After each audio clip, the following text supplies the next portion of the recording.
Muy buen día, bienvenidos a Marcando Agenda. Empezamos semana. ¿Cómo estás, Jennifer? Hola Carla, amigos, ¿cómo están? Muy buenas tardes. Vamos a empezar dando detalle a los temas centrales que vamos a desarrollar hoy en estos primeros 60 minutos, los 60 minutos del programa. Titular número 1 a propósito de esta situación terrible que seguimos atravesando como país, temas de violencia de género. Hoy vamos a saber cómo debemos hacer para que las denuncias por agresión se den con manera efectiva, el paso a paso, luego de que lamentablemente pues se registren hechos de violencia. Vamos a desarrollarlo con un especialista en estudios.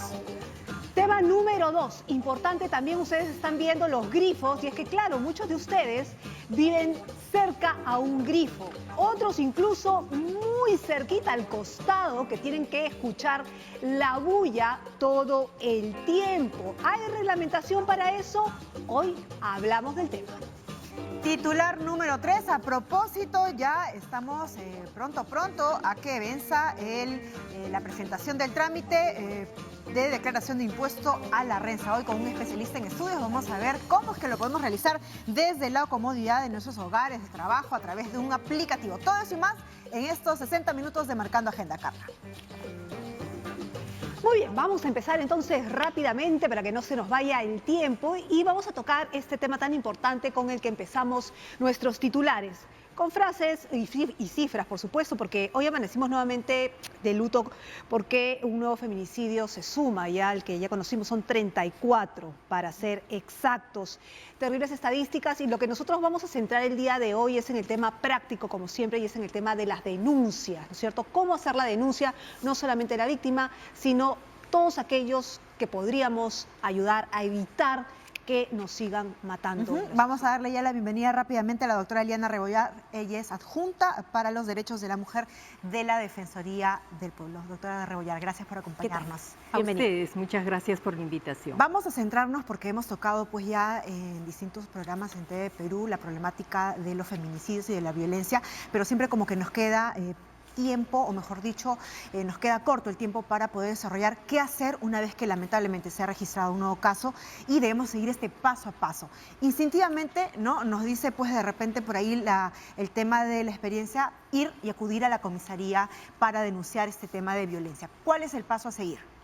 Bueno, una mujer que es víctima de violencia, lo primero que tiene que hacer es concurrir a la comisaría más cercana, a los centros de emergencia mujer. Hoy los centros de emergencia mujer incluso están dentro de las comisarías y poder presentar su denuncia. Esa denuncia es gratuita, no necesita abogado, no tiene que llevar su DNI, porque muchas veces la práctica de los agresores es sustraerle los documentos a la mujer. Entonces ella puede ir sin DNI, tienen la obligación de recibirle la denuncia, pero además de verificar en el sistema de RENIEC la identidad de la persona que va.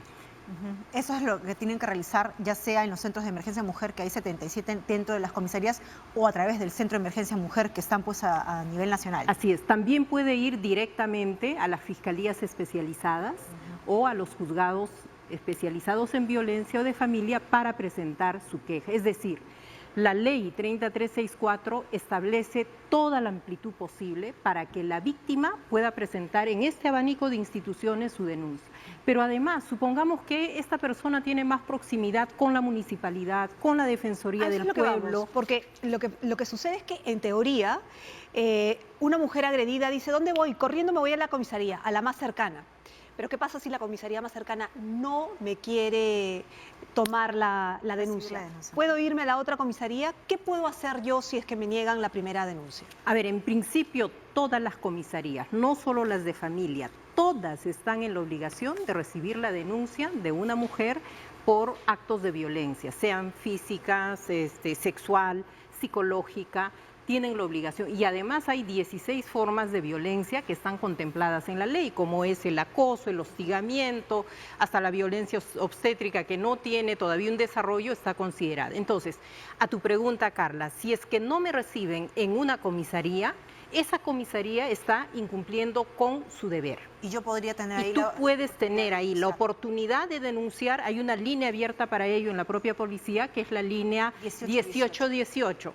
Pero también puede llamar a la Defensoría del Pueblo a nuestra línea gratuita, que es la línea 0800 15 170, para poder decirnos que no le reciben la denuncia. Pero mientras se tramita la queja por esta omisión, por esta inacción de la policía, lo que podemos hacer es ir a otra comisaría para que la reciban. Cualquier comisaría tiene la obligación de recibir la denuncia. Y para recibir la denuncia tampoco es necesario que tú vayas con signos exteriores de haber sido violentada, es decir, con el ojo morado, con el brazo quebrado. Tú puedes ir y presentar una denuncia por cualquier forma de violencia y tienen la obligación de recibir, sin cuestionarse. Y en precisión a eso, doctora Rebollar, estamos viendo en pantalla precisamente los tipos de violencia que se suelen presentar y de las cuales yo no tendría que tener necesariamente pues una prueba física o tangible para sentar mi denuncia, ¿no? La denuncia, en todo caso, pues la más visible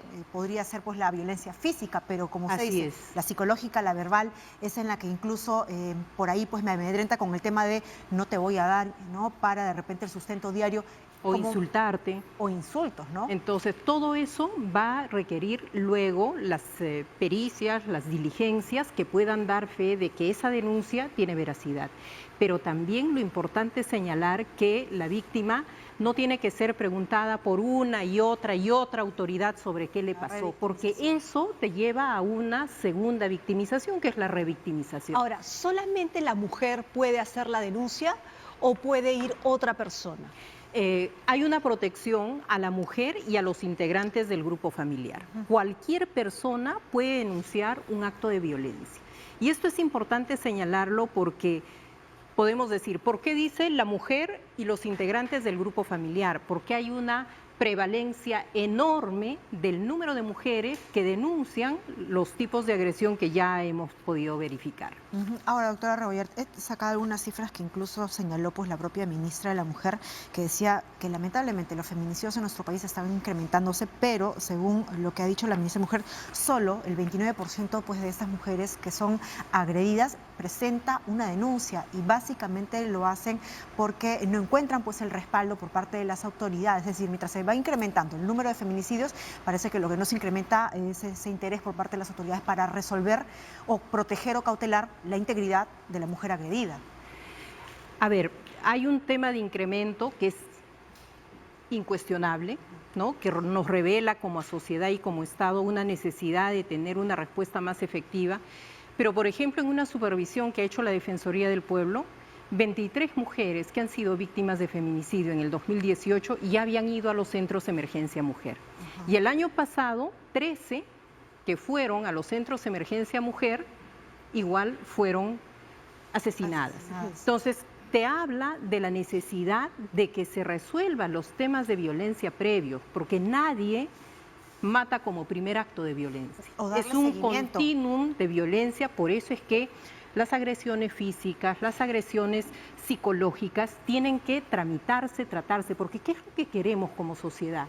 Que esa mujer pueda recuperarse del acto violento y que ese hombre pueda ser condenado, pero también reeducado para regresar a la sociedad y poder incorporarse sin violencia. Ok, doctora, pero vamos a ser más prácticos el día de hoy, ¿no es cierto? Ya hemos llegado a la conclusión de que la mujer puede hacer la denuncia o cualquiera puede ir, inclusive el niño.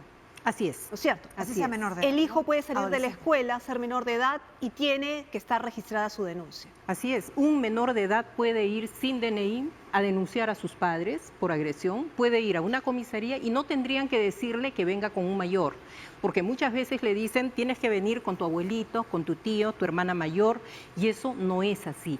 La ley es muy amplia en dar esta protección y además exigir que el Estado pueda responder de una forma mucho más efectiva. Es una ley garantista de un procedimiento sencillo, donde a la víctima le tienes que creer de que realmente está atravesando por un proceso de violencia que necesita ese brazo protector de la autoridad y la sanción. Forma parte de este programa nacional, ¿no? Que es contra la violencia de la mujer. Sí, hay un programa nacional que ahora es el programa Aurora. tiene una línea 100 donde también pueden hacer consultas antes de ir, la propia denuncia, es una línea que está abierta a nivel nacional en el Ministerio de la Mujer y Poblaciones Vulnerables, y es importante señalar que es un mecanismo por el cual no solo les dan atención legal, sino la atención integral, psicológica, social y verificar en qué condiciones A eso es están. lo que quiero llegar. Lo que pasa es que se hace la denuncia, perfecto, se tiene la denuncia. Yo lo que quiero dejar en claro es que la víctima tiene que saber qué es lo que sigue. Pone la denuncia y qué sigue, cómo se siente protegida, a dónde ir, qué hace, cuáles son los pasos a seguir, dónde se va, para que lo sepa. Porque, claro, seguimos teniendo denuncias, pero ya, ahí está la denuncia. ¿Qué más pasa? Sí. Al recibir la denuncia, sea en la policía, el Ministerio Público, los centros de emergencia mujer o el juzgado, como señalábamos, a la víctima le tienen que aplicar una ficha por la cual valoren el riesgo en el que está. La ficha en diciembre del 2019 ha sido modificada luego de una reunión del Sistema Nacional y en esta ficha se establecen ahora 4 niveles de riesgo. Un riesgo leve, que no es muy fuerte, uno moderado, uno severo y uno severo que necesita una mirada mayor porque a esa mujer la pueden acribillar o quitar la vida. Exacto. Entonces, con esa ficha de valoración de riesgo se va en 2 canales. Por un lado, va al juzgado de familia para que le den las medidas de protección. Okay. Esa persona necesita que el Estado la proteja para que el proceso lo pueda seguir tranquila, sin que haya nuevos hechos de violencia, neutralizándolos, minimizándolos, mientras corre el proceso de investigación. Ese proceso, perdón, un paréntesis, Sí. ese proceso a los juzgados de familia, ¿cuánto dura? Ya, la policía tiene que remitir en 24 horas Desde que la presente denuncia con la ficha de valoración de riesgo. Y la- El juzgado, cuando es un riesgo leve y moderado, tiene 48 horas. Cuando es severo o extremadamente severo, en 24 horas tiene que pronunciarse por las medidas de protección. ¿Eso qué significa? Las medidas de protección, ¿qué significan para la mujer? O sea, ¿qué le da para ¿Qué le protegerla? garantía? Ya, el juez analiza el caso y tiene que tomar medidas como que se retire del hogar, que no vaya a su centro de trabajo, que siga terapias psicológicas, para ella también puede dictar ese tipo de terapias. Y una última modificatoria que la Defensoría ha considerado importante es que el incumplimiento, porque los hombres son reticentes a cumplir las medidas de protección, que el incumplimiento genera responsabilidad penal. Puede ser denunciado penalmente con penas que van hasta los 8 años. Doctora Entonces, Rebollar, sí. disculpe, y en ese interín de esas primeras 24 horas, la mujer tiene a dónde acudir, porque digamos, si son 24 horas en las cuales ya se va a pronunciar el juzgado de familia, yo que he sido golpeada o si de repente he sido maltratada físicamente, ¿a dónde acudo? ¿Hay un centro de refugio donde yo puedo acudir temporalmente en estas primeras 24 horas? A ver, no hay un centro de refugio para las primeras 24 horas. Cuando una mujer no tiene redes familiares o amicales que la puedan proteger, que es lo primero que se aconseja, o sea, no vuelvas a la casa, anda donde tu mamá, donde tu tía, donde un familiar, donde una amiga que te pueda tener, porque el hombre enterado de la denuncia va a ser mucho más violento. ¿Cómo va a ser notificado Entonces, el hombre? A la vivienda familiar. Una de las modificaciones que se ha dado en la ley es justamente evitar que la mujer notifique, porque antes la policía le daba la notificación a la mujer y ella tenía que ¿Cómo ir no y hacerlo? entregar en Eso, nombre del Estado y obvio, obviamente eso le generaba un riesgo enorme. Ahora está prohibida esa notificación, pero es el domicilio que él tiene donde se le va a notificar. Y si Pero me a la arguye mujer de que yo se no le esté notificada. a la mujer no se le exige Claro. que haga ese acto de diligencia judicial. Ahora, el tema de los refugios, eso lo dicta el juez, pero lamentablemente en el Perú solo tenemos 48 hogares de refugio temporal y ahí hay una responsabilidad de los gobiernos regionales, locales, por construir casas de refugio. Un tema que lo tenemos en la capital es el Callao. En el Callao no hay una casa de refugio para mujeres y Callao es una zona altamente violenta para las mujeres. Ahora, ¿qué pasa si en estas medidas de restricción, luego que el juez ya da la orden y da restricción justamente para proteger a la mujer, para que, digamos, su pareja, expareja, no se le acerca a determinado rango de ¿no? distancia? Se supone que la mujer tiene que llamar por teléfono a la policía si es que el hombre se le está acercando, ¿no es cierto? Es así como funciona. ¿Qué pasa Como si- debe funcionar. Como debe. Pero ¿qué pasa si la policía no llega? O sea, la policía debe tener en principio un sistema georreferencial, que no todas las comisarías las tienen. Muchas veces es un mapa con chinches los que pueden identificar dónde hay la mayor prevalencia de medidas de protección. Dan un teléfono que debería funcionar las 24 horas por hora, porque la agresión no tiene horario y obviamente ocurre en las noches, fines de semana con mayor preponderancia. Entonces, sí, para nosotros es importante alertar de toda esta ruta porque no siempre se cumple. Si toda la ruta se cumpliría con la premura que tienen los plazos que ha puesto la ley, muchas mujeres salvarían sus vidas, podrían resolver el tema de la violencia y eso es lo que la Defensoría demanda de las autoridades. Ahora, son pocos policías en el país, hay que reconocerlo, para darle seguridad a cada mujer. Ahí tiene que haber un involucramiento del cuerpo de serenos en las municipalidades, de la sociedad civil organizada, las juntas vecinales, los clubes de madres. Tenemos que preocuparnos por colaborar y saber dónde está una mujer con una medida de protección y cuál es la peligrosidad de su familia, porque el Estado puede terminar rebasado. Necesitamos una mayor participación ciudadana. Ahora, doctora Rebollar, una consulta. He sido agredida por mi pareja, él evidentemente me agredió físicamente, se asustó, se fue. Fui, senté la denuncia, está corriendo las 24 horas, yo tuve la oportunidad de regresar a mi hogar porque él ya se fue. En ese interín, yo tengo que acercarme nuevamente a la comisaría para preguntar, hey, ¿en qué va mi proceso? Es más, esperando y contando y rogando de que este hombre no tome coraje y diga, bueno, pues ya me fui 2 días, 3 días, aparezca. ¿Cuál es el procedimiento que yo como mujer agredida debo seguir si es que yo volví a casa porque él se fue? Ojo, temporalmente, porque imaginamos que en cualquier momento puede volver. En realidad, la norma no está prevista para que el impulso sea de parte. El impulso debe ser del propio sistema, porque recordemos que el Estado tiene una debida diligencia reforzada en esto, es decir, tienes que actuar como que fuera tu caso. Tienes que hacer todo para que esa mujer sea protegida, que haya una investigación diligente y una sanción. Pero ese es el ideal. Pero eso es el ideal. Entonces, las mujeres, ¿qué tienen que hacer? Tienen que llamar a la policía, al Centro de Emergencia Mujer. Si no tienen abogado, le ponen un abogado. Ahora el Ministerio de Justicia está ofreciendo también el servicio de la defensa legal gratuita, que está funcionando. Entonces, hay mecanismos por los cuales la defensa tiene que encargarse de que la medida de protección se cumpla y por otro lado se dé la investigación. Y puedo hacerle partícipe a la municipalidad de que, ojo, por si acaso he sentado mi denuncia, así que ustedes también tienen ya información de que me tienen que ayudar siquiera a cautelar mi integridad. Podría pasar. O sea, podrían el cuerpo de serenazgo saber qué está pasando y coadyuvar con la policía, que es la responsable de la ejecución de la medida de protección. ¿Qué pasa si todo mal, no se ha cumplido, ¿no? En principio no me quisieron coger la denuncia en una comisaría y me tuve que ir a la otra.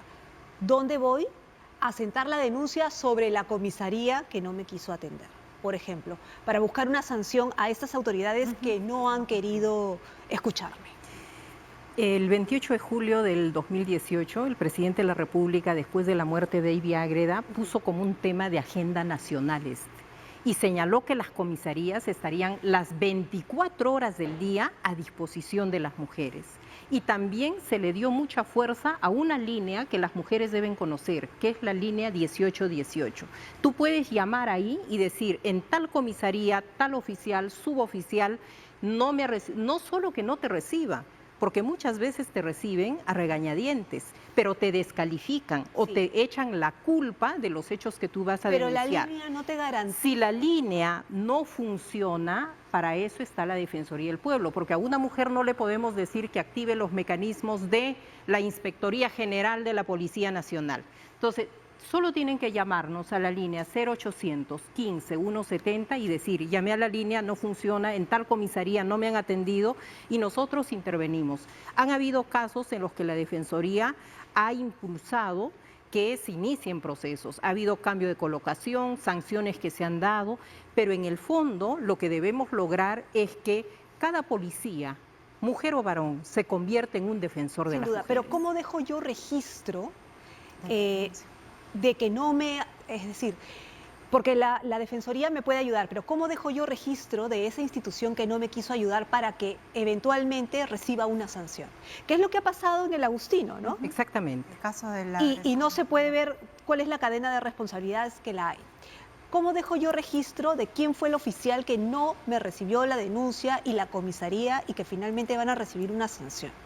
A ver, todo oficial está obligado a aportar una identificación. Sí, pero ¿dónde dejo mi denuncia? Ya, la denuncia la puede hacer directamente en la comisaría, llamar a esta línea o 18, en la defensoría. Nosotros a partir de ¿En la llamada... ¿En inspectoría no se puede dejar? Pueden dejar en inspectoría, A eso es lo que me obviamente. refería. A lo que iba era a que no siempre la mujer que está con un problema tan grande como es el de violencia se va a fijar en ir a la inspectoría, que es el canal, Eso porque sin todas las denuncias van a llegar ahí, y en exigir la sanción. Ella quiere resolver su tema de Sin violencia. duda, pero puede haber... Es la inspectoría. Claro, pero puede haber otro, digamos, la sociedad civil que deje constancia de eso para que no vuelva a suceder. Sería Digamos, importante que la involucrarnos todos como sociedad la sociedad. civil se involucre en Ajá. esos temas. Por ejemplo, en el tema del Agustino fue tal el nivel de violencia que hubo, que el Ajá. país estuvo consternado, que la propia inspectoría se constituyó a la zona. A eso es lo que...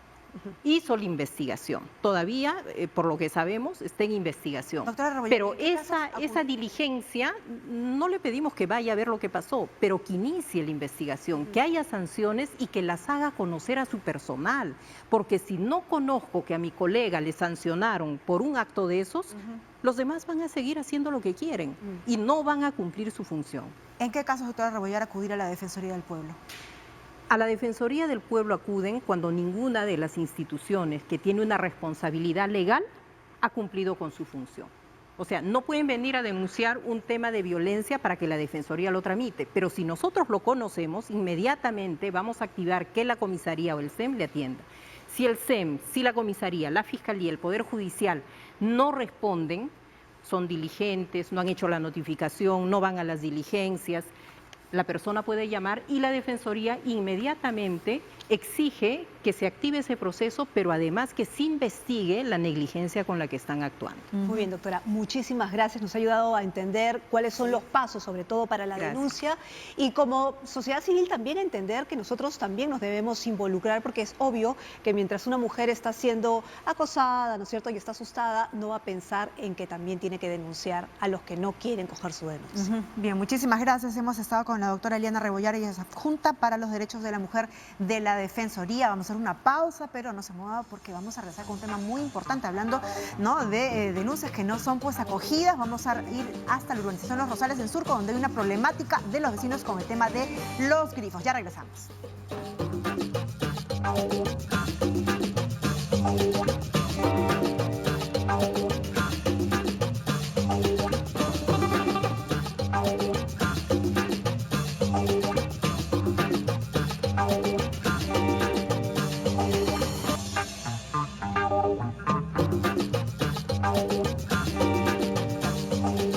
Amigos, gracias por su preferencia. Continuamos esto Marcando Agenda y nos vamos a ir rápidamente hasta Surco. Así es, porque vamos a dar inicio a nuestra agenda distrital.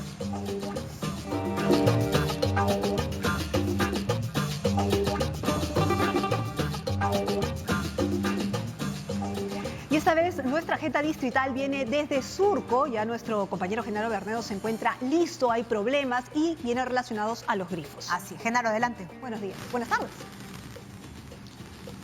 Así es, chicas, nos encontramos en Surco, exactamente en la cuadra 2 de la avenida Ayacucho. ¿Cómo es acá? Les contamos, miren, estamos con un grupo de vecinos al frente de este grifo. Al costado de este grifo tenemos un multifamiliar de más de 30 familias. Seguimos contando sobre su derecha, seguimos, y hay 5 edificios. Le sigue un colegio de más de 100 estudiantes. Ahora, ¿cuáles son los inconvenientes? Un grupo de vecinos se ha unido, ha presentado documentos durante 2 años y están inquietos. Sus denuncias son estas. Por favor, cuéntenos cuáles han sido para ustedes los inconvenientes entre vivir acá y tener al grifo al costado. Sí, miren, los inconvenientes son varios. Primeramente, cuando llegamos a vivir acá, teníamos la vibración, el ruido que generaba seguramente el comprensor. No dejaba dormir, perturbaba la tranquilidad, ¿no? Y en segundo lugar también el olor a gas. Y eso sí, definitivamente es un riesgo, ¿no? Olor a gas, ¿usted ha sentido en estos días, en este tiempo? Definitivamente sí, como miembro de la Junta Vecinal, nosotros hemos enviado una carta a la municipalidad dando apoyo al presente caso. Personalmente yo, al circular por esta área, se siente olor a gas más o menos hasta la mitad del parque. ¿Esto es en algún momento del día? Es en diferentes horas porque yo salgo a diferentes horas, ¿no? Tengo un perro que lo saco a pasear, salgo a hacer mis compras y en esos momentos indistintamente huelo a gas. Para mí es un riesgo enorme, vivo asustada porque imagínense con la deflagración que ha habido en el caso anterior, no vamos a esperar que suceda un acontecimiento similar. Claro que la comprendemos, ahora vamos a cruzar porque hay que ampliar la información, chicas, no solamente es la percepción del olor a gas, sino acá el representante vecinal Eduardo Salmón tiene una serie de documentos, inclusive que por autoridades ya en respuesta con respecto a las observaciones. Eduardo, cuéntanos. Sí, mira, lo principal aquí inició por un tema de ruido, nuestra denuncia, pero el ruido era simplemente el síntoma. ¿Cuál era la enfermedad? Era el compresor. ¿Por qué? Porque es un compresor distinto al que han declarado instalar. Y esa era la madre del cordero que generaba todos los problemas. Ruidos, vibraciones, probablemente los olores a gas, y sobre todo la exposición al peligro, ¿no? ¿Cómo nos dimos cuenta de esto?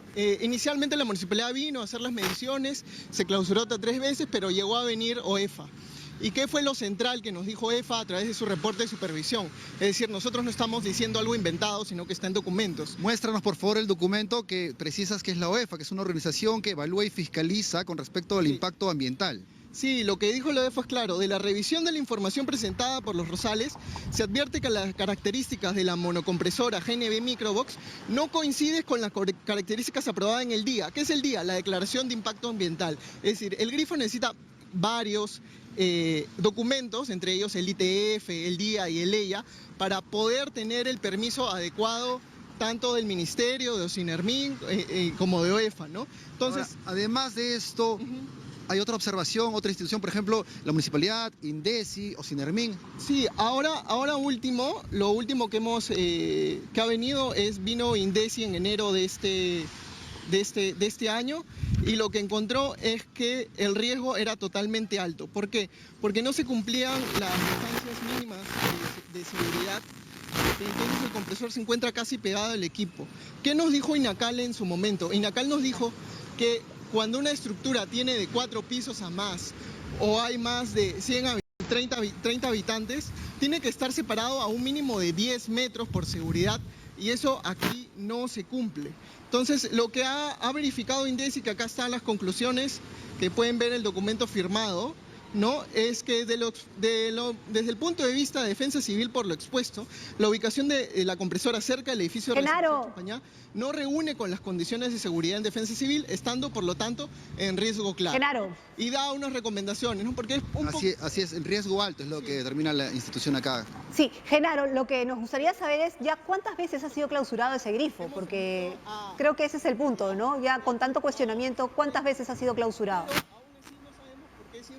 Sí, este grifo ha sido observado 4 veces. Es información oficial que nos acaba de brindar la Municipalidad de Surco. Esto es observado no solamente por la municipalidad, sino por estas instituciones. Sí, también Ocinermin, en diciembre del 2019, justamente nosotros pensamos que el tema se circunscribía al GNB, pero a partir de Ocinermin y de los olores también, determinamos que el GLP también es un problema, y de hecho fue cerrado en diciembre del 2019, o sea, hace menos de 3 meses, por justamente violar normas de seguridad, y decía criticidad alta y riesgo del GLP, ¿no? Ok, ahora, además, podemos mostrar esta parte alta acá del grifo, es lo que ellos están precisando. Esta es la que estaría afectando el edificio, pero nos han indicado representantes del grifo, antes de emitir el enlace en vivo con ustedes, que ellos han subsanado, han solucionado todo a la fecha, que ya han superado las observaciones múltiples que les han hecho llegar. Así que bueno, tendríamos que esperar los próximos días para ver si esto es real y se dan todas las condiciones para los vecinos también. Ojo que en el informe de OEFA está que ellos no habían ejercido subsanación. Funcionamiento de irregularidad, porque digamos son 4, ¿no? Denuncias que en su momento luego el grifo pudo subsanar, y luego se les da nuevamente pues esta licencia de funcionamiento. Acá hay una serie de preguntas, ¿no? ¿Cómo es que un establecimiento comercial que expende un producto de tanto riesgo como el combustible, ¿no? Tiene tantas taras, tantas cuestiones que no han sido perfeccionadas de un inicio de su operación para que luego tengan que estar subsanándose, ¿no?, continuamente. Vamos a estar al tanto de este caso, pero vamos a darle mayor detalle porque ya estamos acompañados esta tarde con el señor Renato Lazo Besolt. Él es gerente general de la Asociación de Grifos y Estaciones de Servicios del Perú. ¿Cómo está, señor Lazo? ¿Qué tal? Buenas tardes. Bien, muchas gracias por la invitación. Bueno, primero vayamos por orden. ¿Cuál es la normativa para poder entender el marco de lo que estamos hablando? Obviamente aquí no se ha cumplido con lo que se tiene que cumplir, pero ¿cuál es la normativa de que exista un grifo al costado de una casa? Digamos, ha ido creciendo en nuestra ciudad, pero ¿cuál es la normativa? A ver, en principio lo que tenemos que tener en cuenta es que hay una norma que establece que entre un lugar donde, por ejemplo, una iglesia, un colegio, un lugar de concentración de público, un hospital, una posta médica, qué sé yo, y un grifo debe haber 50 metros, ¿no? El tema es también que quién está primero, porque, a ver, si yo vivo al lado de una pollería, o mejor dicho, si vamos a poner el caso expreso de la estación de servicios, si la estación de servicios viene cuando yo ya estoy viviendo, pues la estación de servicios debería irse, Ahora, porque nunca debieron darle permiso. ¿Se rige de acuerdo a la zona residencial del distrito? Por supuesto. Todas, se supone que nuestro país y nuestras municipalidades tienen zonificadas los territorios, ¿verdad? El problema es que a veces las municipalidades dan licencias de algún tipo, por ejemplo, en este caso me parece que es una licencia de construcción que nunca debió darse. Porque ese grifo, hasta donde he podido entender, porque bueno, yo no sabía que se iba a hacer el enlace específicamente con ese grifo, pero de lo que veo, ese grifo, si no me equivoco, es un grifo que tiene por lo menos 30 años. Está en la urbanización Los Rosales. Exactamente, Zona y hace 30 residencial. años no había esos edificios, ¿no? Entonces, ese grifo cumplió con toda la normativa y lo que nunca debió haber a 50 metros fue un edificio. Entonces, fue la municipalidad y ese empresario que construyó ese edificio y esas personas que compraron un departamento sabiendo que al lado había un grifo, los que no debieron hacerlo. Claro, pero digamos muchas veces la gente no tiene el conocimiento de los riesgos. Sin duda, y para eso está el municipio. Y para eso está el municipio. Y fue el municipio quien no debió dar esa licencia de construcción. Es decir, quien llega primero es el que manda la zonificación. Sin duda, la preexistencia es lo que manda en estos casos. ¿Por qué? Porque la zonificación puede ir cambiando en el tiempo, ¿correcto? Por ejemplo, si yo me voy a vivir a una zona industrial, ¿puedo pretender que porque yo vivo en la zona industrial ya no debe haber industrias en ese lugar? No creo, ¿no? Se supone que debe haber un ordenamiento territorial. Lo que pasa es que lamentablemente en nuestro país la informalidad digamos, es como un gusano que nos ha ido comiendo y a todo nivel hay informalidad, ¿no? Ok, pero en base a lo que usted está diciendo y que la normativa dice que solo hay 50 metros. Que no debe haber. Que no debe haber 50 Menos de 50 metros. Menos de 50 metros. Pero es evidente que si hay una casa y al costado el grifo, hay un riesgo. O sea, pero es que justamente lo que no debió hacer el municipio es permitir que haya una casa al lado del grifo. Darle el Sin permiso. duda. A ver, imagínese que yo tengo un grifo, nuevamente, para no movernos de lo que es un grifo, ¿correcto? Y entonces a alguien se le ocurre poner un colegio enfrente. Sin duda, la norma dice que no debe haber un colegio a 50 metros. Ajá. Pero el colegio no debería ser autorizado duda. a estar dentro de los 50 metros. Sin duda, pero a ver si me permite terminar la pregunta. ¿Qué hacemos, no es cierto, con esta situación? Porque digamos, la realidad nos va ganando, ¿no es cierto? La ciudad va creciendo. ¿Cuál podría ser la solución? En este plan, en este caso específico, este grifo no está cumpliendo tampoco porque a lo que yo he entendido hay una revisión que no se ha dado y que no cumple con el estudio ambiental y ha sido No conozco el clausurado. caso en detalle. Lo que hemos escuchado y lo que se escuchaba porque había cierta filtración. De lo que hemos escuchado y que ese grifo ha sido clausurado 4 veces, la última vez en diciembre del 2019, y si ha sido clausurado es porque no está cumpliendo con algo. Claro, lo que pasa es que a veces hay incumplimientos que se tornan solucionables, Ajá. ¿sí? Por ejemplo, si mis extintores se vencen, ¿sí? Yo no debo seguir funcionando, pero una vez que yo renuevo mis extintores, yo puedo reabrir la estación de servicios, ¿correcto? Ajá. Es cierto que yo no debería tener nunca mis extintores por vencer, es cierto. Pero si ocurriera, esa es un cierre temporal, sin duda. Señor Lazo, ahora, siguiendo la lógica de lo que usted nos está explicando, ¿no? Si hay un grifo en esta zona, ¿no? La municipalidad debió ser más rigurosa en no dar de repente licencia de construcción para un inmueble. Pero ¿qué ocurre si es que de repente a otro empresario grifero se le ocurre colocar un grifo en esa misma zona? Claro, es que ese es un caso totalmente distinto. Ya, Yo le doy sí, la razón, por supuesto. Sí hay una por supuesto, infracción, porque una irregularidad. hay que respetar. A ver, yo no puedo pretender que porque voy a poner un grifo me tienen que sacar a todos los edificios y a todas las viviendas de alrededor, de ninguna manera. Pero sucede exactamente al revés. Si es que yo ya veo que en ese lugar hay un grifo, yo no puedo pretender que el grifo se desaparezca, se lo coma la tierra, porque yo quiero vivir ahí o porque yo quiero construir un edificio. Ya, pero o construir un grifo al costado porque quiero hacerle la Exactamente, tampoco, no puedo, no debo. Ok, no pero debo si nos hacerlo. ponemos en el caso de que nadie quiere ganar ni nadie quiere perder, sino que estamos pensando en el bien común y que tenemos que pensar en no hacer daño y no hacernos daño, porque creo que ese es el significado, ¿qué sería lo pertinente hacer? ¿Dónde deberían estar ubicados los grifos? ¿Cuál podría ser el fin de la normativa para no hacer daño? Es decir, ¿deberíamos permitir en esos momentos que el grifo se quede en un lugar urbanístico sabiendo que puede hacer daño? ¿Debería haber una sanción a las municipalidades para que no den zonificación? Es decir, ¿cuál podría ser la solución con esta realidad que tenemos en este momento? A ver, más allá del caso en específico que pusieron de ese grifo en concreto, el tema es el siguiente. El grifo es una unidad que está integrada a la comunidad. Los grifos, mientras sean formales y cumplan con las medidas de seguridad establecidas, no representan ningún peligro. Fíjese, en un grifo hay por lo menos 6 o más paradas de emergencia. Es decir, que si comienza a haber una fuga de gas o de lo que fuera, los empleados que están preparados para ello pueden apretar un botón y con ese botón se paraliza todo el funcionamiento del grifo. Todo, absolutamente todo. O sea, no es posible que una vez apretado ese botón vaya a haber un accidente. Entonces, los estándares que tenemos en el país, en el Perú, para lo que son grifos a nivel, haciendo un comparativo, digamos, a nivel latinoamericano y a nivel internacional en general, son muy altos.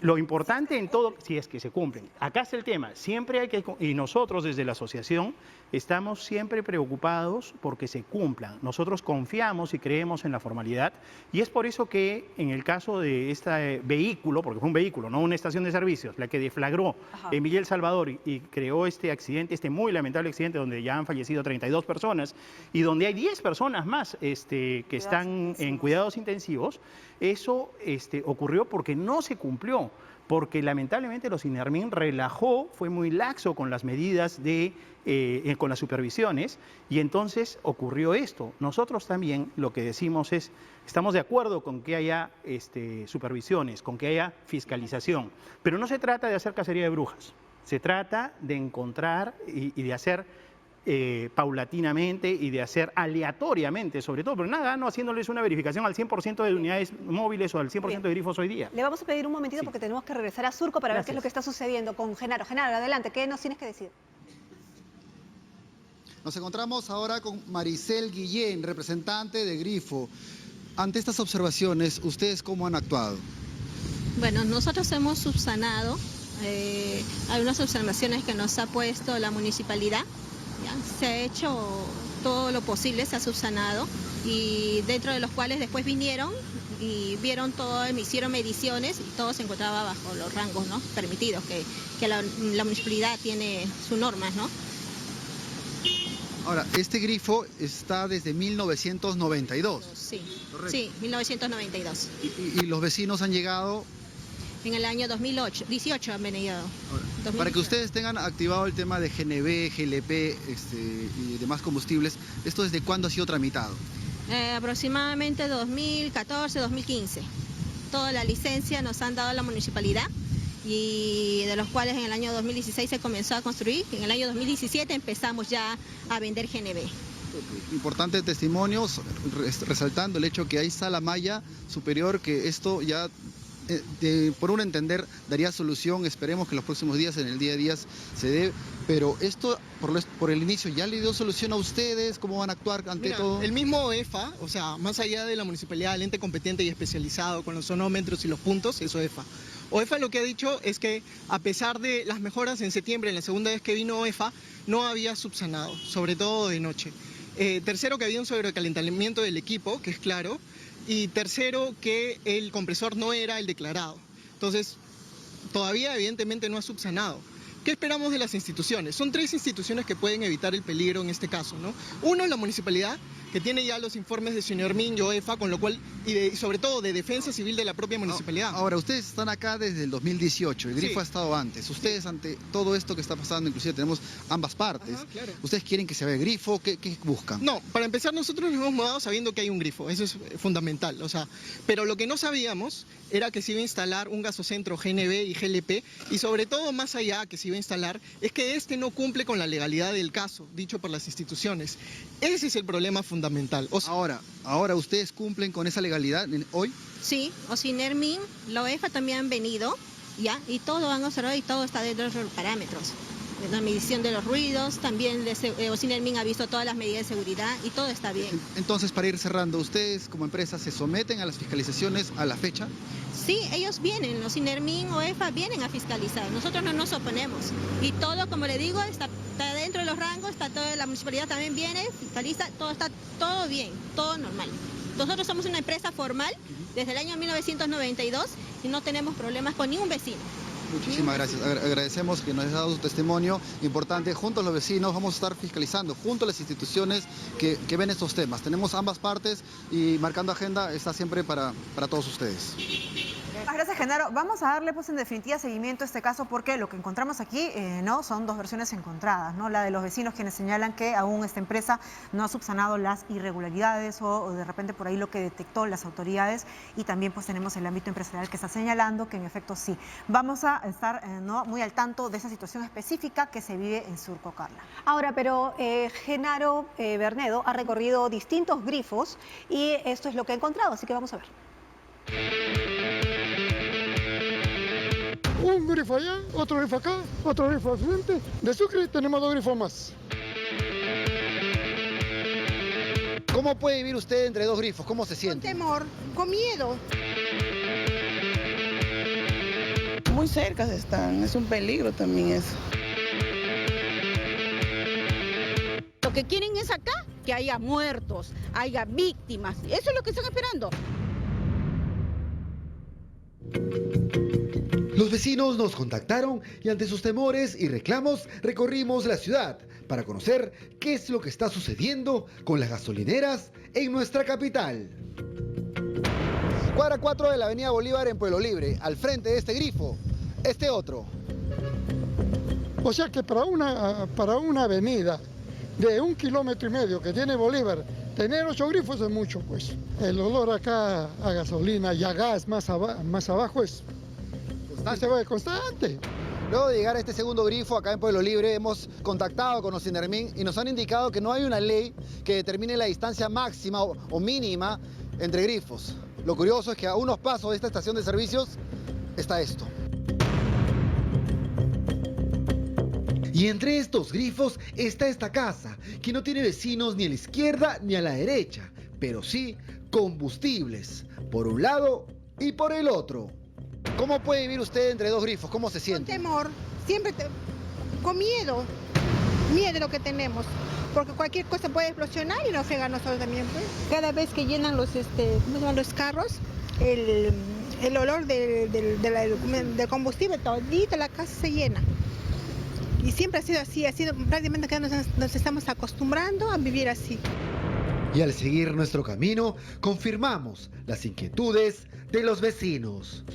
A una cuadra más, otro grifo. Cuadra 3 de la avenida Bolívar, Pueblo Libre, otro grifo, otra empresa. Vamos a seguir avanzando a ver qué encontramos.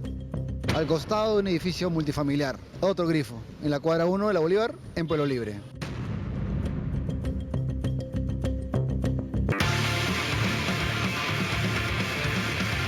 Pero lo más preocupante y alarmante recién estaba por suceder. Siguiente alerta, cuadra 6 de la avenida Garzón, en Jesús María. Ya estamos viendo el grifo, están haciendo obras dentro del grifo, estamos escuchando y siguen atendiendo. El grifo sigue atendiendo como estamos viendo, claramente sigue atendiendo. Y está esta obra paralizada por disposición municipal. Tienen las fechas indicadas, 27 de enero. Acá adentro han estado taladrando, hemos estado escuchando, han estado los obreros. Nos han visto llegar y han cerrado la puerta y varios de ellos se han retirado. Todas las personas, los del condominio, han estado asustados por la forma como están trabajando.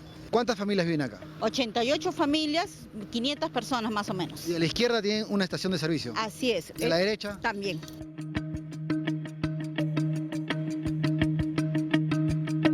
¿Qué es esto? Es una carta que yo mandé por la preocupación de los trabajos que venían haciendo en el otro lado, Brasil, con Antonio Ribeiro. Mandé el documento al alcalde Bringas. Ha pasado Bringas, Ocropoma y ahora con el nuevo alcalde. Ninguno hace caso a esto. Lo que quieren es acá que haya muertos, haya víctimas. Eso es lo que están esperando, porque que explosione esto y ahí recién las autoridades van a tomar acción. Eso no es posible. La ley para las gasolineras, que son conocidas como grifos. En estos casos puntuales, señor Lazo. Bueno, en esos casos yo lo que pienso es lo siguiente. A ver, las autoridades, concretamente los INERMIN y la municipalidad, deben actuar de manera preventiva. No podemos ser reactivos. Nosotros tenemos que prevenir accidentes. Si es que hay unos trabajos, esos trabajos en un grifo se han comunicado a los INERMIN. Se ha dicho, voy a hacer tales trabajos al municipio y a los INERMIN, sin duda. Y entonces el fiscalizador, la persona que conoce del municipio y de los INERMIN, tendrían que haber venido y verificar, oye, ¿están a la distancia prudente? ¿Hay peligro o no hay peligro? Finalmente esa es la respuesta. No hay peligro, continúen. Yo entiendo que lo han hecho, porque debo pensar que actúan correctamente, ¿verdad? De acuerdo a ley. Entonces, lo han hecho y han verificado que no hay peligro. La gente puede tener miedo, porque ocurre, todos podemos tener miedo. El tema es si es que ese miedo es justificado o no es justificado. Y entonces, para que nuestro miedo sea o no justificado, lo que tenemos que hacer es exigir que las autoridades actúen preventivamente y no reactivamente. Muy bien, mil gracias por haber estado No, con gracias a nosotros. ustedes más bien. Renato Lazo, gerente general de la Asociación de Grifos de Estaciones de Servicios del Perú, hablando sobre este tema. Ya saben, el tema es cumplir nada más, ¿no es cierto? Nada de pánicos. Pero bueno, vamos a dejar ese tema, nos vamos a ir a la pausa, no sin antes mencionarles que hay un tema muy importante para nosotros y lo vamos a tocar, y es el tema de la rendición de cuentas, señores. Hay que cumplir con todos nuestros deberes ciudadanos. Así, esto después de la pausa.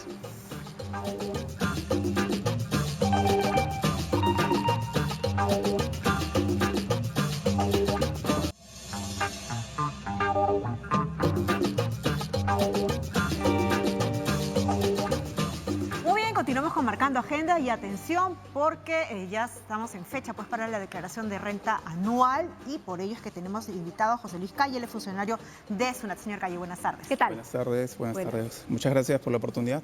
Ante todo, ¿hasta cuándo es que hay fecha de vigencia para este cumplimiento y cuáles son las novedades que hay al respecto? Del 25 de marzo al 8 de abril están corriendo los vencimientos para presentar la declaración de renta 2019. Básicamente la presentación es a través de un formulario virtual, el formulario virtual 709. Y hay un universo específico que son 222.000 personas que les ha llegado a su buzón electrónico una propuesta de declaración. Es decir, ya no hagas nada, ya tengo información, entonces solamente coteja de lo que ves en el aplicativo y ahí es donde entra a tallar el APP Personas. ¿Para quiénes son? Son personas naturales que emiten recibos por honorarios o que adicionalmente de emitir recibos por honorarios están en la planilla de una empresa. Pero ellos, este grupo reducido, tienen una característica específica, que no tienen que pagar nada al fisco, sino al contrario, hay un saldo a su favor. Solo los que tienen saldo a favor. Solo los que tienen saldo a favor. Ellos pueden hacer la declaración a través del APP. Ahora, y esto yo lo puedo hacer porque ya me llegó a mi correo electrónico, al buzón electrónico, ¿no?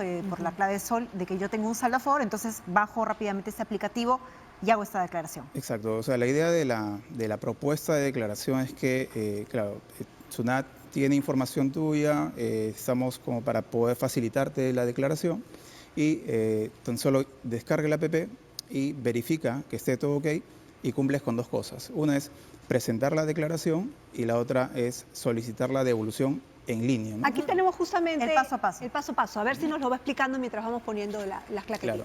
A ver. Principio, Descarga, ingrese la app, ¿no? Claro. Persona SUNAT. Claro, si yo soy el trabajador independiente y que he recibido esta información, entonces puedo con mi celular ingresar al Play Store, ¿no? Descargar el app Personas. Es un color amarillo la interfase, entonces uno puede identificarlo así. App Personas SUNAT. ¿Ese aplicativo lo puedo bajar en cualquier smartphone? En cualquier smartphone se puede bajar, así es. Entonces, ¿Lo puedo hacer a través de una computadora, un ordenador o solamente teléfonos celulares? la propuesta ha sido por teléfonos celulares. Claro, solamente por smartphone. Así es. Bueno, vamos a seguir ampliando. Entonces, verificar en el formulario la información, ¿no es cierto?, sobre sus rentas, gastos, retención, etcétera. Claro, ¿Qué más? básicamente la persona tiene que ingresar a la app, verificar la información de sus rentas y ver que todos los gastos que aparecen ahí no tienen mayor inconsistencia, ¿no? La finalidad, o mejor dicho, el requisito para usar el app es que yo estoy de acuerdo con la propuesta de declaración.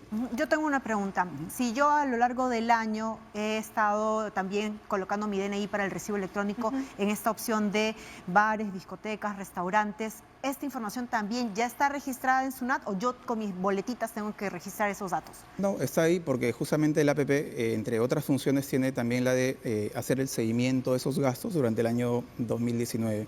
Yo semanalmente o en el transcurso de los días del gasto que he realizado, yo veía esa información en el app. Entonces ahora es como que ya tenemos toda la foto del 2019 en el app sobre los ingresos y los gastos y esta es la propuesta de declaración. Es decir, aquellas veces que yo he hecho el consumo no tengo necesidad de guardar incluso los vouchers. No, si está en la plataforma, como es electrónico, justamente la finalidad de ser electrónico es que nos evitamos imprimir, nos evitamos usar el papel. Esa es la finalidad. Claro, ahora ya, si está de acuerdo con la información, seleccione una opción de uso para el saldo. Ya claro. está. Entonces, una vez que yo vea el saldo a favor, o sea, saldo a favor del contribuyente, tiene dos opciones. Una es pedir su devolución, que lo hace también en el mismo aplicativo, o la otra es que algunos dicen, no quiero pedir devolución, quiero que ese saldo se aplique para el año actual, que es 2020, para no pagar renta del año presente, ¿no? Normalmente el grueso de contribuyentes piden devolución. Entonces, cuando ingresen a presentar la declaración, esperan al proceso de la devolución, que sería pedido de parte, y luego, bueno, tendrían que, lo que se les sugiere siempre es que registren el código de cuenta interbancario para que el monto a favor se le abonen a su cuenta y no tengan que acercarse a la SUNAT a recoger un cheque o ir al banco a cobrarlo. Cero papel, el chiste es cero papel. Todo es en línea, así es, de mi casa hago toda la transacción con un celular, solo este universo. En el caso de que yo no haya colocado o registrado ningún número de cuenta interbancaria, porque puede ser que no tenga, ¿no? Lo que sí es, doy un cheque para que se me emita un número de cheque. ¿Cuál es la opción para que yo vaya al banco? Ahí yo sería la otra alternativa de solicitar que se emita en un cheque o a través de una orden de pago financiera, que es una orden de acción de cobro, un talón de cobro, que se va al Banco de la Nación y se cobra. Ojo, pero si yo tengo el teléfono celular, ¿cómo mando a imprimir si no tengo registrado una impresora del talón de cobro? Es solamente una opción que dice solicitar devolución y las modalidades de devolución que uno desea, uno marca mediante orden de pago financiera, por ejemplo. No papel. No papel. Ya, no papel. Me sale ahí el código y yo me acerco al Banco de la Nación y le muestro. Una vez que tenga ello, con la clave SOL hay una opción para hacer el descargo, el descargarla del talón de cobro. Esa es con la clave SOL del contribuyente. Entonces para eso sí tengo que ir a un ordenador que esté conectado a una impresora y poder tener que sacar el Solamente talón. Descargar el talón de cobro y luego ir al Banco de la Nación. Por eso que se le sugiere usar el abono en cuenta. Nos evitamos el tema presencial. Por eso la impresión. Claro, es que es eso, es cero papel. Cero papel. Ahora, eso es la modernidad. ¿Cómo de alguna manera tienen un porcentaje, un seguimiento de qué tan exitoso involucre más al contribuyente como incentivo precisamente para que pueda contribuir más? Sí, o sea, en realidad es una propuesta nueva, primera vez que se usa el app Personas, siempre lo hemos hecho a través del formulario virtual, justamente aprovechando que ya las personas están acostumbradas al app, están viendo sus gastos y ahí se ha incluido este formulario virtual 709 para hacer la declaración. Se espera con eso que los contribuyentes presenten sus devoluciones de esa forma y que las personas tengan en cuenta que el proceso de declaración y de solicitud de devolución es simple, no es muy complicado. Lo que sí tienen que tener en cuenta es que tienen que siempre verificar la información, porque puede haber algunas situaciones en que no vean algunos gastos, por ejemplo, que podría darse el caso. Ahora, lo registran. ese es para las personas que de repente, como Carla, manejan muy bien las nuevas tecnologías, pero para los que de repente estamos en la usanza antigua y no podemos manejar mucho el teléfono celular, ¿todavía puedo hacerlo de manera presencial en alguna oficina de la SUNAT? En realidad es por internet, con la clave SOL. Podríamos atender a las consultas de manera presencial, pero la idea es justamente que ingresen al formulario virtual, que es con la clave SOL. Y para los que usan a la vieja usanza, es decir, los que tienen que ir a pagar. Si tiene un importe por pagar, basta el formulario virtual 709, se declara, se envía y hace el pago, puede ser en línea con, por ejemplo, con tarjeta de crédito, o si hay un convenio con un banco para hacerlo a través del abono, transferencia bancaria, o lo otro es lo tradicional, ir al banco a pagar mediante efectivo. Todavía hay varias semanas en las cuales tenemos opción para hacer esta declaración en la red. ¿Ya hay un porcentaje más o menos de cuánto se está utilizando este aplicativo? Recién estamos viendo cómo y difundiendo en redes sociales el uso del aplicativo. Entonces esperamos que cuando termine los vencimientos vamos a ver ya un mayor universo de cuántos han usado este tipo de declaración. Muchísimas gracias por habernos ayudado a entender un poquito más. Bueno, con estas opciones esperemos que todos vayan aportando, ¿no es cierto? Cumpla con su deber ciudadano. Claro que sí. Bueno, con esta información, me momento de decirle muchas gracias por su gentil preferencia. Recuerde que usted también puede participar en las conversaciones que tenemos en estudio a través de las redes sociales, colocando simplemente el hashtag Marcando Agenda, y también puede incluso seguir y volver a ver este programa en las redes sociales. Muy bien, nos vamos entonces. Muchísimas gracias. Hasta mañana al mediodía.